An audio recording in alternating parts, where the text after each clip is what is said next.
Hi friends, இன்றைக்கி morning என்ன ஸ்பெஷல்னு பார்த்தீங்கன்னா வழக்கம் போல் இட்லி தான். எப்போவும் தோசைலாம் சுட்டு சுட்டு சாப்பிட்டு போர் அடிச்சு போச்சு. அதனால் இன்றைக்கி நம்ம இட்லி தான். இப்போ ஃபுல்லாகவே இட்லி தான். மார்னிங் இட்லி தான் சமைச்சு சாப்பிட வேண்டியதாக இருக்குது. அதுவும் வாழை இலை இட்லி ரொம்ப சூப்பராக இருக்கும். இதை மாதிரி ட்ரை பண்ணி பாருங்கள். நம்ம நார்மலாக இட்லி வைக்க துணி எல்லாம் யூஸ் பண்ணுவோம். ஸோ அதை அவாய்ட் பண்ணிக்கிட்டு இந்த மாதிரி வாழை இலையில் நீங்கள் இட்லியை வச்சு பாருங்கள். ரொம்ப டேஸ்ட்டாக இருக்கும், ரொம்ப மணமாகவும் இருக்கும். இந்த மாதிரி வச்சு சாப்பிடுங்க, ஓகேவா?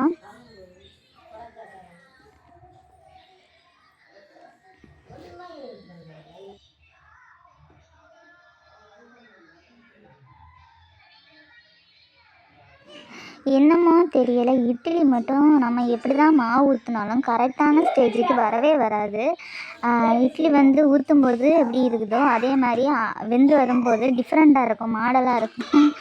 அதை பார்த்து நீங்களே காமெடியாக சிரிப்பீங்க. அந்த மாதிரி தான் இந்த வீடியோவில் இருக்கும் பாருங்கள். நான் எப்போ தான் இட்லியை வச்சாலும் இட்லி கரெக்டான ஒரு பொசிஷனில் இருக்காது, அங்கங்கே கோணி கோணி இருக்கும்.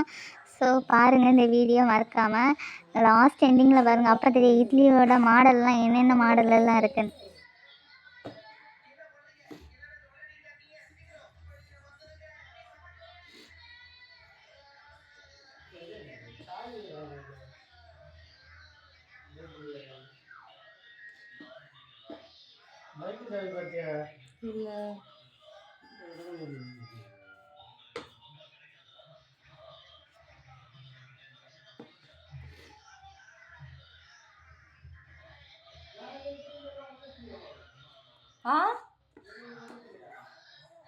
அப்போ நீங்கள் வெளியே போயிட்டு தானே வந்தீங்க ஒதுக்குனதுக்கு.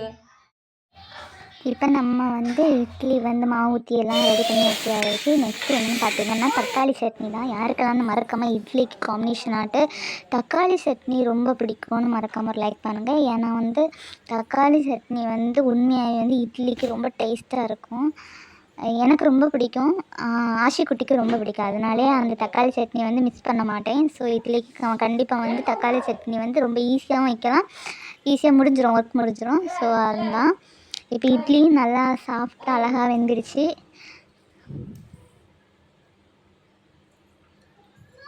பார்த்திங்களா எவ்வளோ ஒரு நிறமாக அழகாக நம்ம வச்சது எப்படி இருக்கும், டார்க்கான ஒரு இலையில இருந்த மாதிரி இருந்துச்சு, எல்லோ கலரு. இப்போ அது ஒரு எல்லோ கலரில் மாறி அழகாக அது பார்க்குறதுக்கே பூ போல் இருக்குதா அந்த இட்லியோட கலர். அப்படி சாஃப்டாக பஞ்சு மாதிரி இருக்குதா. ஆனால் இட்லி மாடலில் பார்த்திங்களா எவ்வளோ காமெடியாக வந்திருக்குன்னு.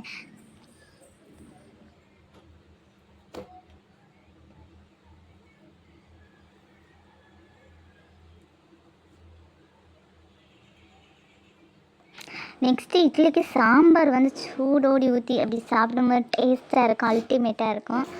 சாம்பார் ஈஸியாக செய்கிறது, ஹோட்டல் மெத்தடில் செய்கிறது இன்னொரு டைம் வீடியோ போடுறேன், சரியா? ஈஸியாக ஹோட்டலில் டேஸ்ட்டில் இருக்கும், ஹோட்டல் டேஸ்ட்டில் இருக்கும், நம்ம டேஸ்ட்டாக இருக்கும், ஈஸியாகவும் வைக்கலாம். நம்ம சீக்கிரமாக சாம்பார் வச்சு முடிக்கலாம். அது இட்லி தோசைக்கெல்லாம் ஆப்பம் அந்த மாதிரி இதுக்கு நம்ம சீக்கிரம் முடிச்சிடலாம். இப்போ சாப்பிட்றதுக்கு நம்ம எடுத்தாச்சு. மறக்காமல் இந்த வீடியோ உங்களுக்கு பிடிச்சிருந்துன்னா மறக்காமல் லைக் பண்ணுங்கள், ஷேர் பண்ணுங்கள், சப்ஸ்கிரைபர் பண்ணுங்கள், ஓகேவா ஃப்ரெண்ட்ஸ்? நீங்கள் சப்போர்ட் பண்ணால் தான் நெக்ஸ்ட் வீடியோ அப்லோட் பண்ண முடியும்.